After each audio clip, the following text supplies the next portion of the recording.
अर्थशास्त्राचे स्वरूप आणि महत्त्व पुढीलप्रमाणे आहे. लिओनल रॉबिन्स, सन 1932. अर्थव्यवस्थेचे मुख्य 3 प्रकार आहेत. 1. भांडवलशाही अर्थव्यवस्था. या अर्थव्यवस्थेतील उत्पादन व साधने यांची मालकी व व्यवस्थापन यांवर खाजगी व्यक्ती वा संस्थांचे नियंत्रण असते. या व्यवस्थेतील उत्पादकांचा मुख्य उद्देश जास्तीत जास्त म्हणजेच कमाल नफा मिळवणे हा असतो. उदाहरण अमेरिकेची अर्थव्यवस्था. 2. समाजवादी अर्थव्यवस्था. या अर्थव्यवस्थेतील उत्पादन व साधनांची मालकी व व्यवस्थापन यांवर शासनाचे म्हणजेच सार्वजनिक नियंत्रण असते. सामाजिक कल्याण साधणे हा प्रमुख उद्देश असतो. उदाहरण चीनची अर्थव्यवस्था. 3. मिश्र अर्थव्यवस्था. या अर्थव्यवस्थेतील उत्पादने व साधनांची मालकी व व्यवस्थापन यावर खाजगी व सार्वजनिक म्हणजेच शासन अशा दोन्हीचे नियंत्रण असते. भारतीय अर्थव्यवस्था ही संमिश्र म्हणजेच मिश्र अर्थव्यवस्थेचे उदाहरण आहे.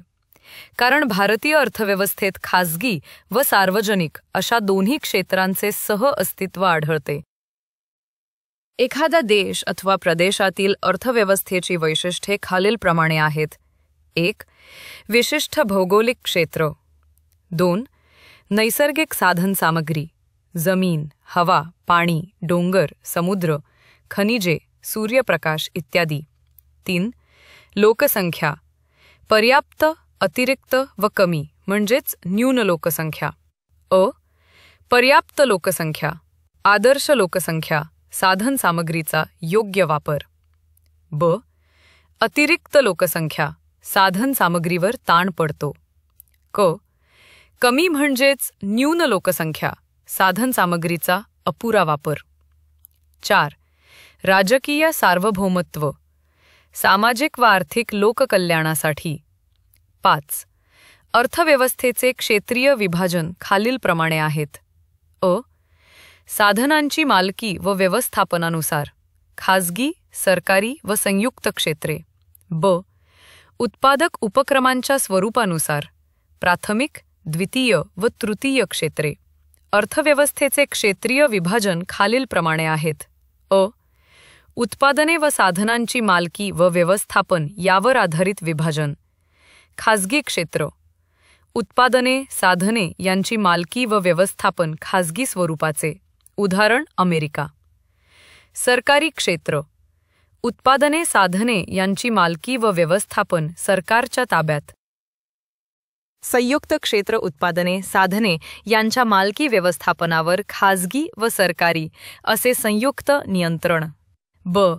उत्पादक उपक्रमांच्या स्वरूपानुसार अर्थव्यवस्थेचे विभाजन खालीलप्रमाणे आहेत. प्राथमिक क्षेत्र म्हणजेच कृषी क्षेत्र. शेती, पशुपालन, कुक्कुटपालन, दुग्धोत्पादन, मत्स्य उत्पादन, खाणकाम, जंगले. द्वितीय क्षेत्र म्हणजेच औद्योगिक क्षेत्र. कारखाने, जल व विद्युत पुरवठा, नैसर्गिक वायू, बांधकाम. तृतीय क्षेत्र म्हणजेच सेवा क्षेत्र. वाहतूक व दळणवळण, व्यापार, बँका, विमा, आरोग्य, शिक्षण, वित्त, मनोरंजन, हॉटेल्स इत्यादी अनेक सेवांचा समावेश. चतुर्थ व्यवसाय क्षेत्र. संशोधन, विज्ञान व उच्च तंत्रज्ञान, माहिती तंत्रज्ञान, वैद्यकीय क्षेत्र, अभियांत्रिकी क्षेत्र, व्यवस्थापन, जैवतंत्रज्ञान इत्यादींचा समावेश. चतुर्थ व्यवसायामुळे द्वितीय व तृतीय क्षेत्र व्यवसायांना वेग व सुलभता प्राप्त होते.